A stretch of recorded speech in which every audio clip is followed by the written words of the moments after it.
Debating this question will be three authors whose most recent books have been about India's most prominent cities, Chennai, Kolkata, and Mumbai. Nirmala Lakshman is a journalist and director of the Hindu group of publications. She was joint editor of the Hindu and has held senior editorial positions in the newspaper for more than 3 decades. She founded and edited the Hindu Literary Review and conceptualized and created Young World, India's only children's newspaper supplement.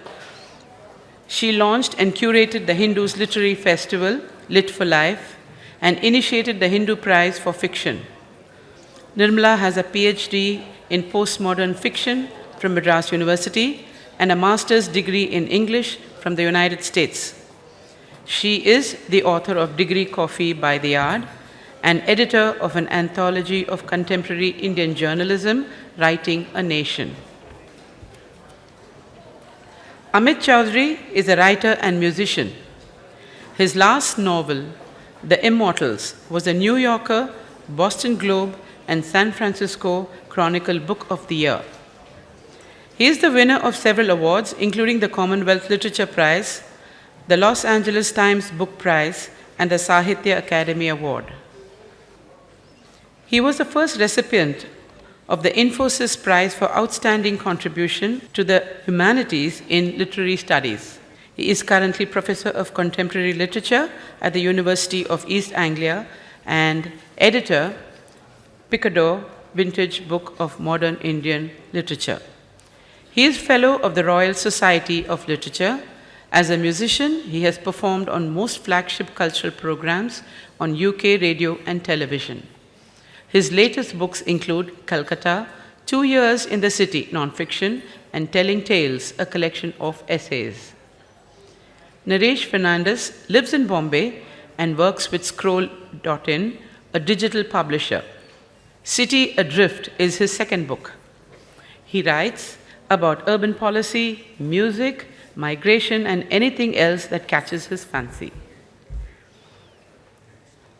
Pushpa Arabindoo trained in architecture and urban design before completing her PhD in planning from the London School of Economics.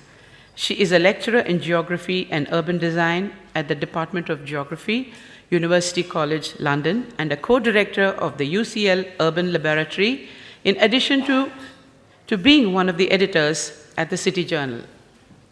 She has also been probing the interdisciplinary nature of urban studies and its tenuous link with the allied disciplines from the arts, humanities, and engineering through her engagement with the MSc Urban Studies program at UCL. We now invite them onto the stage. Okay, thank you all for coming back to the session. It's kind of a time leap after Dr. Ramila Thapar's very scintillating presentation on pre-modern early medieval India. Yesterday, as I sat and listened to several sessions, I kind of had a moderator's panic. How am I going to run a discussion on a complex issue involving Indian cities within a tight 45-minute framework? I have 3 very brave and adventurous foot soldiers here accompanying me this morning. Having said that, I'm also glad that somebody else had the responsibility of presenting their biographies. It's again another dilemma for a moderator. You can't tell enough to do justice to the reality of the expertise that these panelists are bringing to the session, and you always end up underselling them. And unlike myself, as the introduction said, I'm an NRI who kind of seeks comfort in my fly-in and fly-out engagement with Indian cities. The 3 panelists we have here have had a more long-standing engagement with the cities they live and work in. It makes their insight quite unique and significant, and what is also interesting is the way in which they have presented their cities they write about through very personalized narratives. And it probably explains why all 3 have uncannily stuck to the older names in their titles. So I couldn't help noticing that Nirmala's title is about a short biography of Madras. Naresh presents about, it's a hard-hitting portrayal of Bombay as a city that's adrift, and Amit's documentation of Calcutta's transformation over the last 2 years. We probably will try and cover this, your decisions to stick to the older names in the discussion. But one thing that I thought is quite pertinent and quite striking was when yesterday Veena Pani Chawla in one of the sessions made a very poignant observation about resisting the temptation of falling into binaries. Unfortunately, when it comes to talking about the Indian city, there is no two ways about it. You either love it or you hate it. This goes back to the early 20th century when Mahatma Gandhi's endorsement that India is to be found not in its few cities but in its 7 lakh villages was countered by Dr. Ambedkar, who said, "What is a village but a sink of localism, a den of ignorance, narrow-mindedness and communalism?"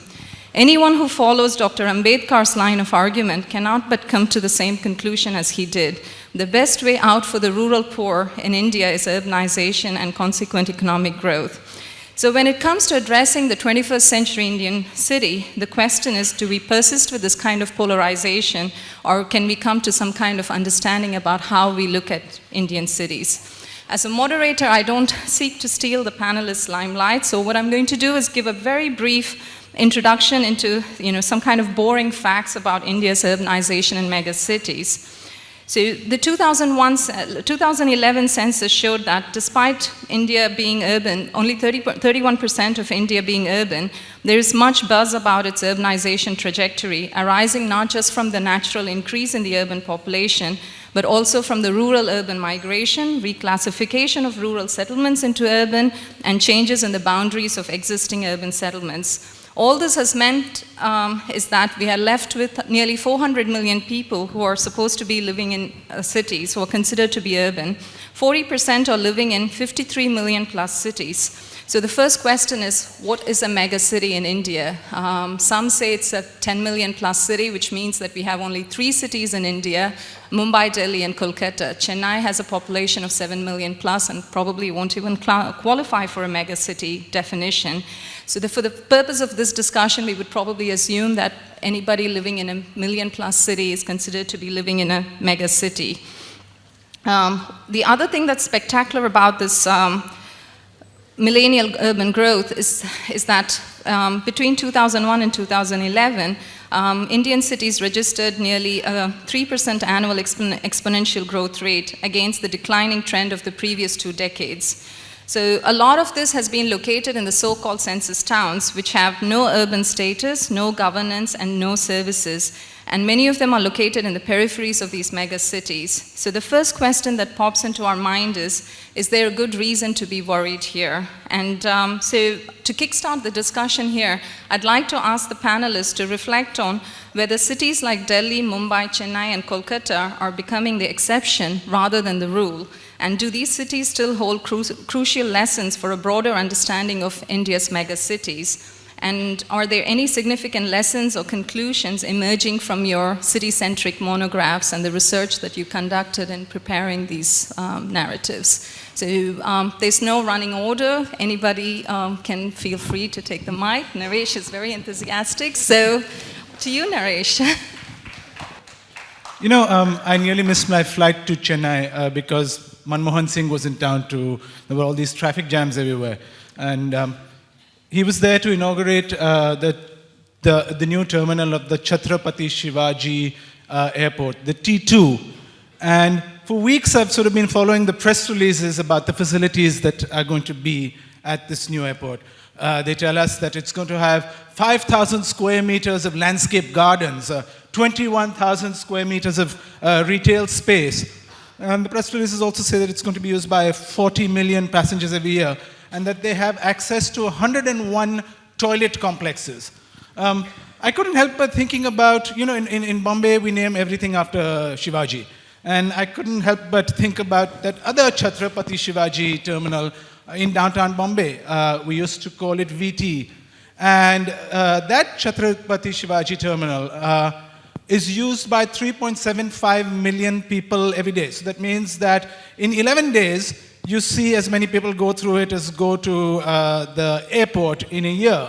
And those people have access to 83 toilets, not toilet complexes, but 83 toilets. And, in its time, VT, Chhatrapati Shivaji Terminal now, was the T2 of its time. It had state-of-the-art everything, including state-of-the-art art. And when you look at the facade, it's sort of crawling with intricate carvings of gargoyles and squirrels and birds. And they were supervised, they were built under construction and under the supervision of Lockwood Kipling, who was Rudyard Kipling's father and the chairman of the art school. The T2 terminal also has a great deal of art. They have 6,000 pieces of art, ranging from contemporary Indian art to going back to the 6th century. And the press releases call this the biggest display of public art in the country. And thinking about these two Shivaji terminals, I think we have a lesson in not just what's going wrong with Bombay, but what's going wrong with many Indian cities. We've forgotten the definition of public. We've come to believe that a place, that an art exhibition can be public even if it can be accessed only by buying an international air ticket. And in my book about Bombay, this is the process I'm interested in, about how increasing numbers of middle class and affluent people have now moved into gated communities, that we increasingly travel by car instead of by public transport, that we shop in access restricted malls. We've lost the sense of public space. And sort of the conclusion I reach in my book is that we're literally losing common ground on which to make common cause. And I think this has a profound effect, will have a profound effect on urban democracy going forward. I think these are lessons that are specific not just to Bombay, but to many Indian cities. Thank you for that. Amit, do you want to add something, or Nirmala maybe? Technically, thank you all very much. Technically, Pushpa, we are probably not a mega city. As you said, the classification doesn't include Chennai as a mega city. But I think following up with what Naresh said, let me first say that everything is in Chennai is either named after MGR or Anna. And there are battles over who these cities should be named, these places should be named after. And again, when we speak about, we only have a T1 terminal. We don't have a T2 terminal. But again, this is again access restricted. The access to these airports is restricted. The airports themselves are kind of falling to the ground. And the whole idea of airports themselves, I think the city hasn't really grown to the level of airports. A lot more people are still traveling by the bus terminuses, by people going out of the city in the regular bus services, and Central Station and Egmore Station is as vital as ever. So I think Chennai is following a different model of growth and expansions, unlike Bombay, which still I think is becoming exclusionist in one way. But Chennai is still not quite got there, though I think we do have the trappings of megacities in other ways. Amit, would you like to summarize very briefly what your 2 years of documentation of transformation of Kolkata as a city from being Calcutta has revealed for you? Can I just make a couple of points in response to your earlier what you said earlier? The first thing is the idea of this kind of binary, as you put it, between the village and the city. And your kind of reference to Gandhi's idea of the real India, as it were, kind of originating in the villages. And I don't know exactly where that construction comes from. It has a sort of pedigree and history in modern India. But if you look at, let's say, what remains of the frescoes in Ajanta, you do see that city life, urban space, not only goes deep into Indian history, but into Indian ideas of representation and narrative. Because what is astonishing about those frescoes, and the fragments of those frescoes, is the simultaneity of those narratives in which many things are happening at once, as they can only happen in a city. And so it's a city being depicted over there. The other thing I wanted to say is, before I move to Calcutta, is that I'm not, because let's talk about the notion of writing generally and the notion of research. So I'm not speaking here as a sociologist when I speak about Calcutta. I mean, my first novel, A Strange and Sublime Address, was about Calcutta because of my encounter with that city. So if we're talking about this new book, Calcutta, 2 Years in the City, I would say that for that book, as with others, I have been researching all my life. I think in India we have a kind of, nowadays we have a narrower and a sense of sociological research, while writers become interested in certain aspects of existence. One aspect might be urban existence, for which they then inadvertently or consciously begin to prepare material in a lifelong way. So research is a lifelong thing. You don't do it for particular books. With Calcutta, as with other cities, we must make a kind of distinction between the city before economic deregulation, before globalization, and after, and what happens to those cities. I mean, in the 60s, until I would say the 70s, Calcutta was my idea of the great Indian city, and then it becomes marginalized after the late 70s, into the 80s. And the reason I consider it a great city is because of its, of it being a habitation of the modern man, by which I mean the ordinary bourgeois, besides various other kinds of people.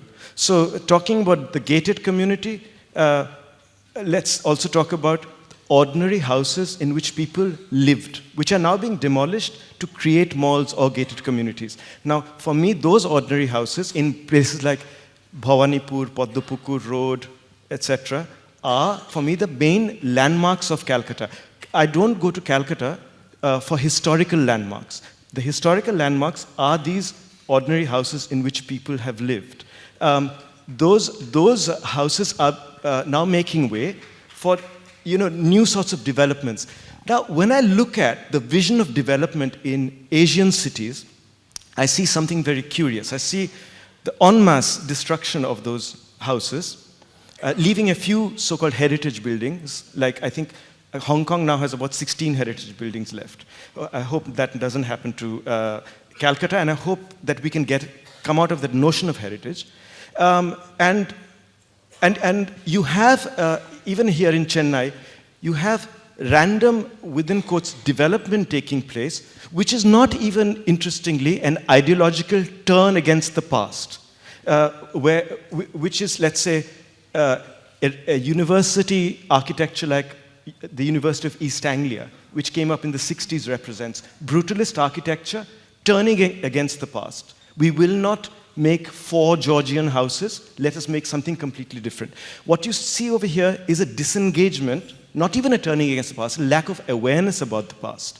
So, the development which is taking place in various Indian cities after economic deregulation,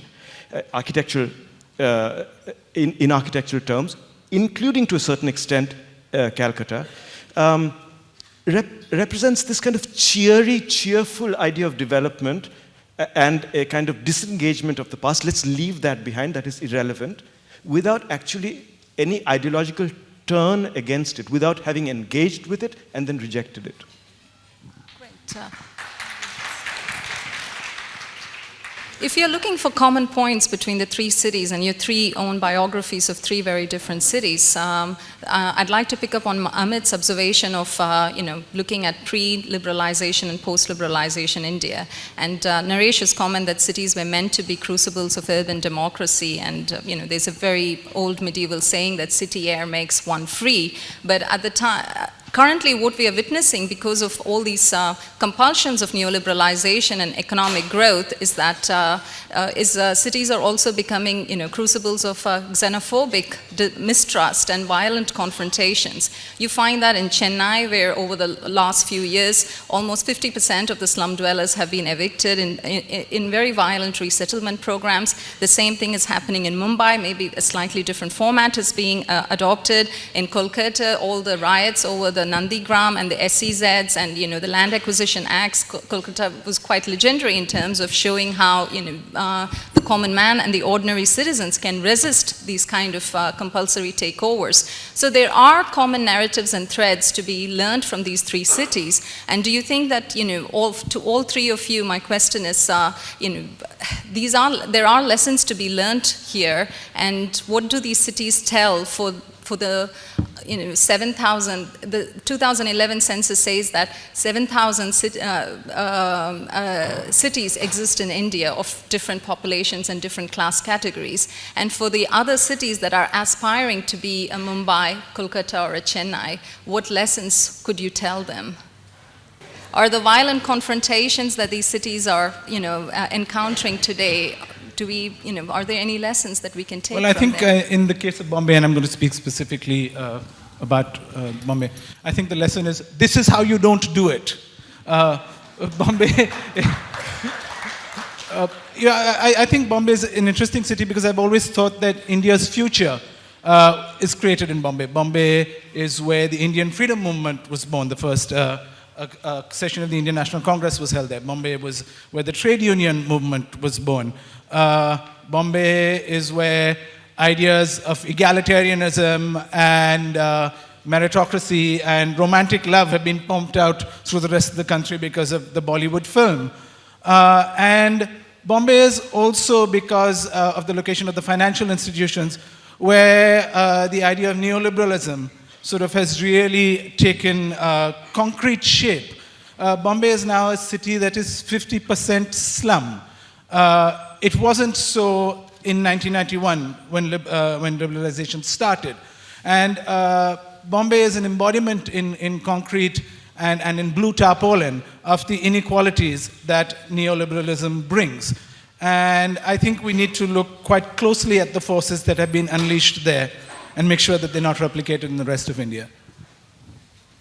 I think in a place like Chennai, I think it's not an exception in this sense at all. And I think, or rather I wonder if this process of urbanization, there is a violence inherent in that, in itself, as small towns grow into cities and cities become mega cities. Because particularly in the case of Chennai, there is a unique situation that happened post-tsunami. And a lot of people had to be definitely moved from beyond the shoreline. And these people are still left floundering, so to speak. And when I visited some of the resettled colonies, they had no electricity, they had no infrastructure of any sort, they had no water, and they had open drains, and the children were just left wandering in those open drains. The level of violence within those communities was very intense, and it was very kind of difficult to see how this could be solved, because the people I spoke to said that this has been going on for the last more than a decade, and they still haven't had access to the services that they deserve. And they were promised much, particularly as the tsunami money came flowing in, but these people never saw any of it. And I wonder if that kind of violence is inherent in all Indian cities, and here particularly heightened because of this phenomenon of the tsunami. I don't know what. In the case of Kolkata, Amit, there's a sense of celebration to the violence that exists in a city like Kolkata. Part of it is related to its communist history, but now it's been 2 years since that, Kolkata is transforming into a post-communist city. So to what extent is this kind of, violence attached to the urban transformation and exaggeration, or does Kolkata actually have some lessons to reveal?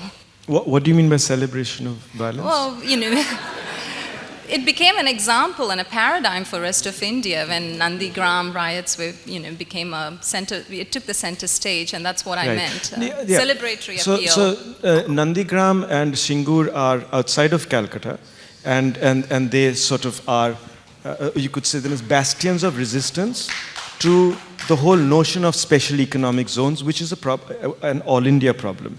So it's not so much, it's related to, the urban, but it's more to do with governmental policies on development. Yeah, certainly. I mean, Calcutta in the late 60s was identified with violence, and then with state government violence spreading to villages outside of Calcutta, and that continues with a repression often of dissent, of democratic dissent, which has been deepened with the new government. Now no longer so new, Mamata Banerjee, who is a progeny of the more populist side of left rule, instead of an opponent of it. I mean, I think everybody who followed Thatcher in Britain were variations of Thatcher, whether they came from the Labour Party or not, or the Tory Party or not. And in Bengal now we see kind of, in Mamata Banerjee, another variation of populist left rule. One of the aspects of that has been a great intolerance of dissent. So maybe that ties in, and the state being divided on the basis of partisan politics. So that's a feature of Bengal. If let's say VIP culture is a feature of Delhi, then the idea that we shall not live in bungalows is a radical one in Delhi. It's not a radical one in Calcutta, because people like Buddhadev Bhattacharya and Mamata Banerjee have always lived very simply. But what has strangulated Bengal is territorial and partisan politics. So if there is going to be an alternative there, it has to be somebody who wants to look beyond the idea of dividing things into us and them. In Bengal. I was kind of wandering around Calcutta on election day in 2011. I was writing a piece for rather recklessly, for the London Review of Books, self-appointed kind of self-infliction. But it was interesting, and everybody seemed to be voting on this one basis, not even the basis of how the economy was doing, or Nandigram or Shingur, but us and them. We've had enough of us and them. Now, the great disappointment has been that the us and them mentality was further kind of strengthened by Mamata Banerjee. In that, yes, there is violence, in that sense. In other ways, Calcutta traditionally was quite a safe city after the disruptions of the late 60s and early 70s. What's also interesting here is that all three of you and your three books represent three states which are kind of the three most urbanized states in India, Tamil Nadu, Maharashtra, and West Bengal. But then at the same time, these three states are not really the paradigm of urbanization in the 21st century, because another interesting fact from the 2011 census is that nearly 70% of India's urban population is residing in class 1 cities of 1 lakh or more. So, these cities, these small towns are the ones that are growing at a phenomenal rate. And metros, traditional metros like Mumbai, Delhi, and Kolkata are almost stagnant in terms of the urban growth. So the fastest growing cities in India are Ghaziabad, Surat, Nashik, and so it forces the question of whether, where is India's urban challenge in the 21st century? Is it, first of all, is it its mega cities, or is it in the small towns? And to what extent does these, transformation of small towns into mega cities help us understand the transition of an Indian society from being rural to urban, or are we just, are these classifications and categories not very helpful to us? And after all, the increase in the number of rural and urban population in the last decade has been almost equal. 91% of urban population has been added, and 90 million has been added to the rural population. So they're almost equal. So, should we be even looking through these lens of traditional metros like Chennai for Tamil Nadu, Kolkata for West Bengal, and Mumbai for Maharashtra? Or should we be looking outside of these traditional metropolitan centers?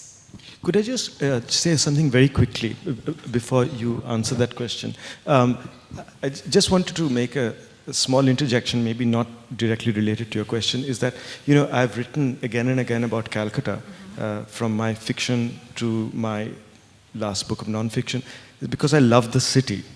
I just wanted to say that. It's not a nationalistic or a regional love. It's to do with a feeling of kinship and recognition for a certain kind of urban life, whatever the exigencies and exacerbations of that life might be, or maybe the exacerbations are part of that love. And I grew up in Bombay, so in many ways I was formed by Bombay, but I used to keep going to Calcutta every year, and now I live there for most of the year. And it's a city that instructed me in its mix of urban dereliction and vibrancy, in this pre-globalization period of modernity that I'm talking about, it instructed me in what the modern was. So then I became addicted to the modern, and whenever I saw it elsewhere, say in New York, after having felt a sense of suffocation in San Diego in 1979, going to New York and smelling urine and petrol fumes, suddenly feeling that fix again of modernity, and it's getting over that withdrawal symptom of having been glutted on suburban prettiness in San Diego. It was Calcutta that sort of, formed and instructed me in that response. So it's important for me to just say that. Okay, great. Thank you for the clarification. Naresh, should we be looking at Nashik and other, like Pune, which is also a fastest growing city in Maharashtra, or by still sticking to explorations in Mumbai? Are there any useful lessons to be learned for other cities? Yeah, so actually when we're talking about, when we're looking at the census numbers, the population of Bombay Island City actually fell 8% over the last decade. And in the greater Bombay region, growth is down now to its lowest point since the 1920s. In the 1920s, Bombay had a plague, which is why nobody was coming to Bombay.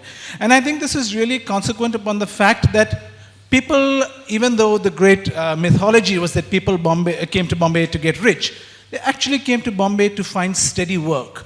And that steady work has evaporated. The jobs of industrial Bombay in the factories have all disappeared. Depending on which figures you look at now, between 60 and 90% of people in that city work in the informal sector. And this is not a very appealing situation for migrants, so they've stopped coming. And I think this is again the lesson that we need to look at in places like Nashik, and that unless there's a reason for cities to exist, an economic reason for cities to exist, migrants won't come. Nirmala. I think in Chennai, this is still behind Bombay in that sense. There is growth. There's, in fact, a strange kind of growth, which, as Amit said, there is an acceptance of modernity. There is this whole, there was a rush towards modernity. But now there is also a sense of nostalgia of wanting to recreate the old places without rejecting them. For instance, the new developments along the East Coast Road say that we will recreate Mylapore for you. Come and build your house here. Come and buy your flat in this place, and we'll do the whole thing up with the kolam and with a certain culture that the old Mylaporeans grew up with. So I think in Chennai we are not yet at the stage of Bombay. We're not at the stage of Calcutta either, because where there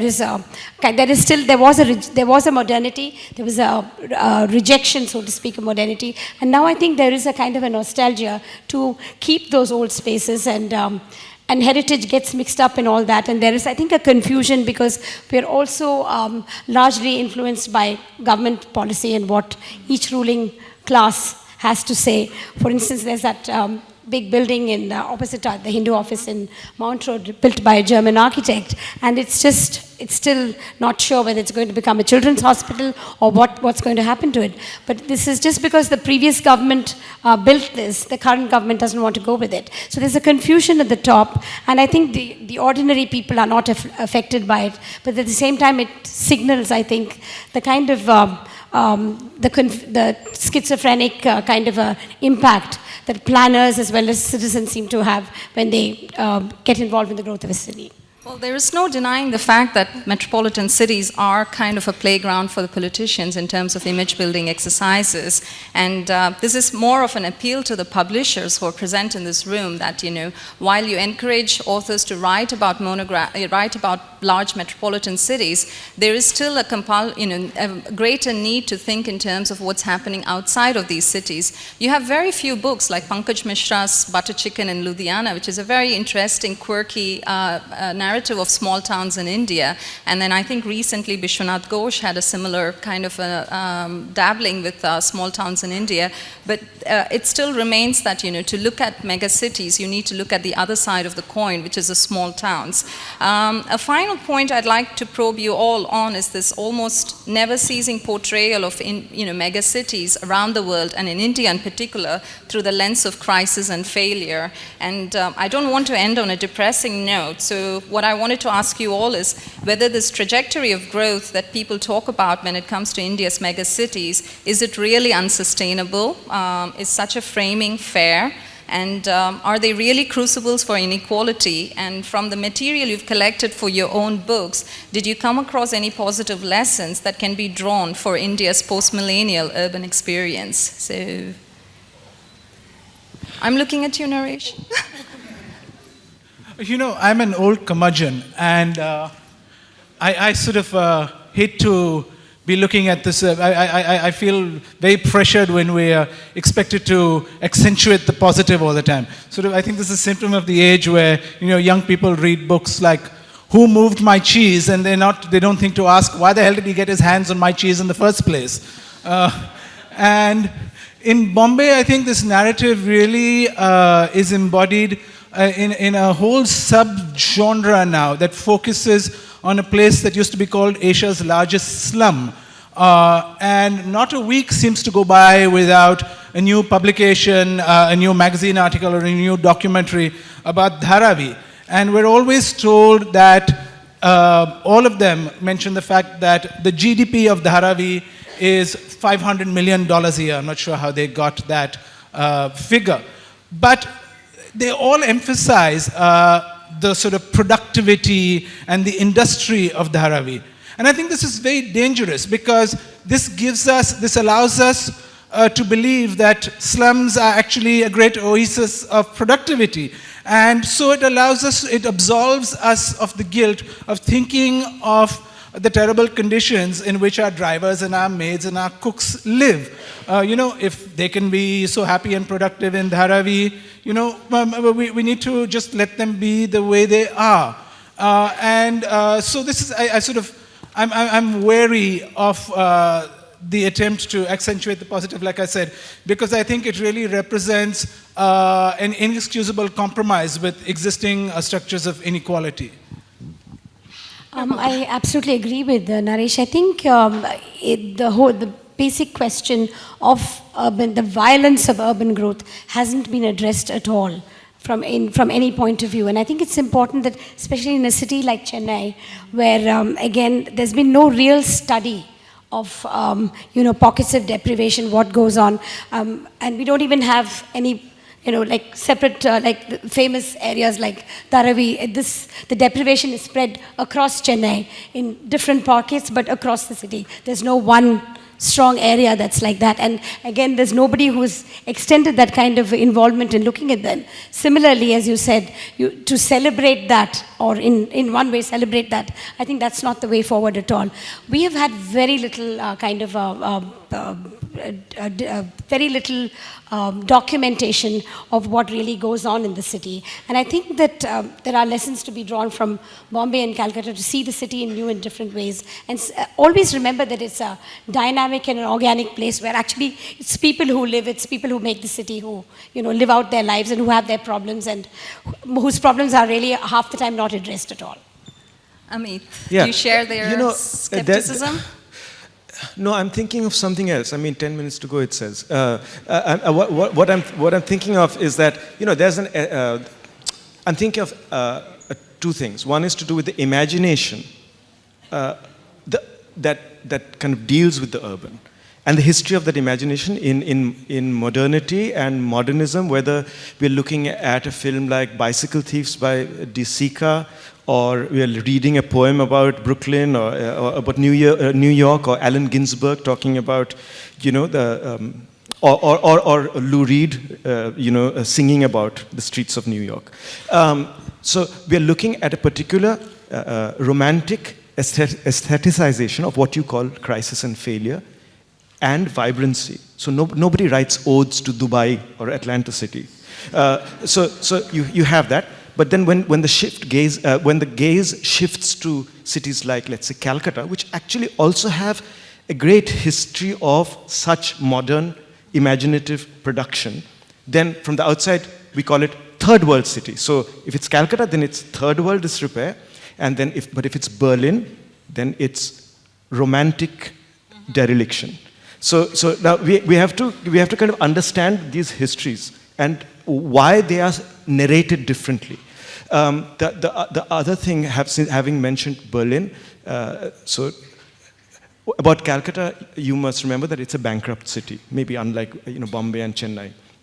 It's been a bankrupt city for a long time. Now, a bankrupt city of pedigree in the West is Berlin. Because of its geographical location, it has long been bankrupt. But because of its cultural legacy, it always remained an interesting center. So now, with reunification, what you saw is East Berlin come into the frame.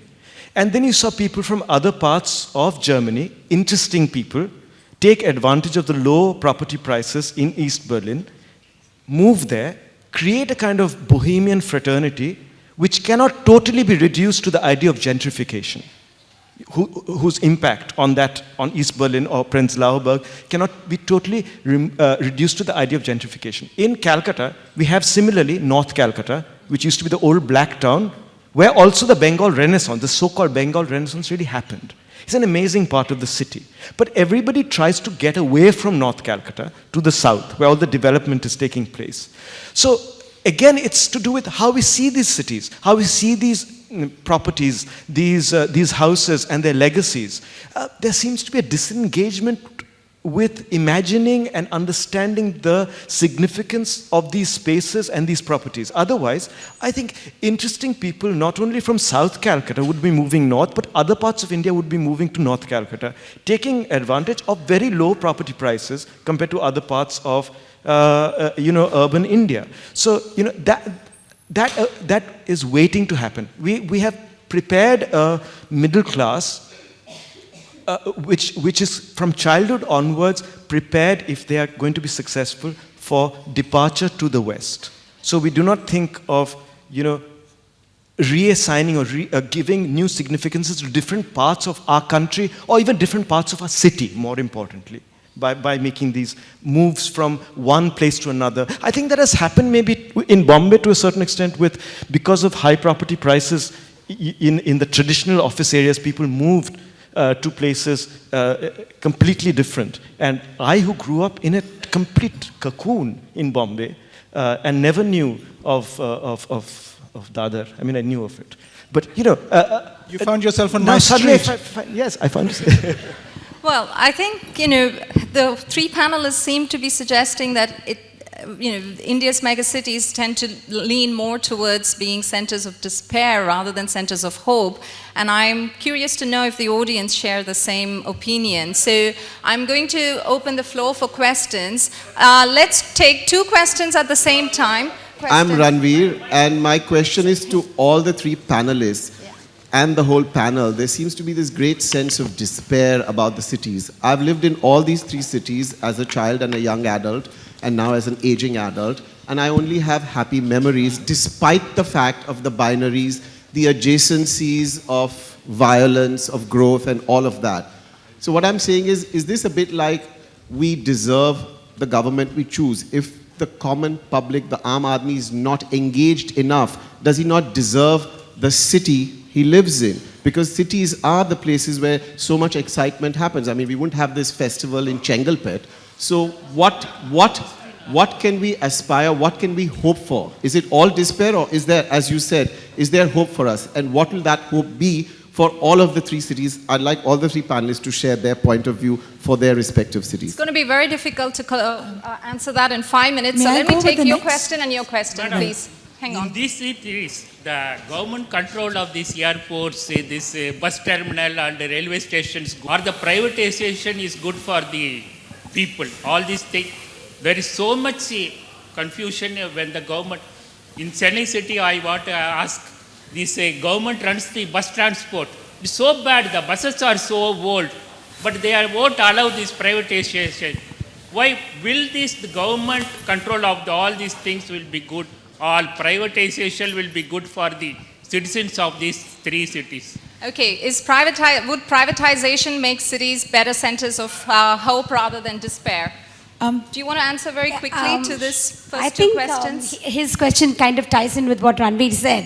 So what they basically are suggesting between them is that there should be an Aam Aadmi movement here to kind of highlight, the democratic spaces and maybe individual efforts and individual initiatives to create some kind of celebrations in pockets so that that becomes a larger movement and cities become centers of hope and not crucibles of despair. Naresh, Mumbai is known for its political activism, civic activism. Do you see that as being a hope for India's megacities?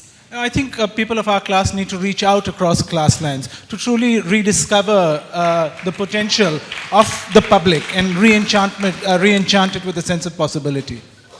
Mine's a bit of a controversial question. It's about the name change of all the cities. And, I noticed that everyone's been making some sort of effort to at least say Chennai.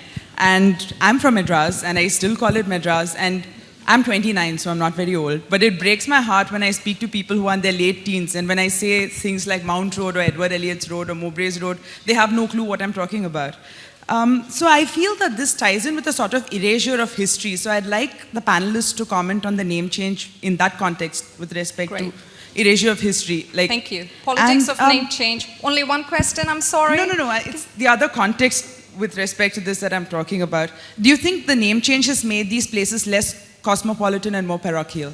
Okay, great. Now, your question. My question is to Naresh. Naresh, from the past 2 decades, with the rise of xenophobia and right-wing chauvinism in Bombay, there has been a perception that Bombay is in decline, and that with the increasing cosmopolitanism and opportunities provided by Delhi, that Delhi is slowly replacing Bombay as the city that captures the imagination of most Indians. So do you think that, in a sense, Delhi is the new Bombay? Do you want to answer that specific question, and then we can come back to the politics of name change? Yes. What Delhi is doing is creating these public spaces that Bombay once celebrated. Delhi now has a metro system which it didn't have before. It's creating a new public sphere as Bombay is in the middle of diminishing it. To go on to the name change, I insist on calling it Bombay because the name Bombay was changed after the Shiv Sena government and the BJP came to power after the bloody riots of 92-93. This to me was an act of provocation and it's an inexcusable chauvinism. To me, Mumbai is a blood-soaked, the decision is a blood-soaked decision. And that's why I can't countenance the name change. Well, there's one more question here. I'd like the audience to decide. Would you like the panelists to answer on the politics of name change, or would you like to hear more questions about this topic? Questions. Name change. Questions. Okay, you can ask your questions separately afterwards, after the session. Can I ask you all in 30 seconds to tell your opinion about the politics of name change?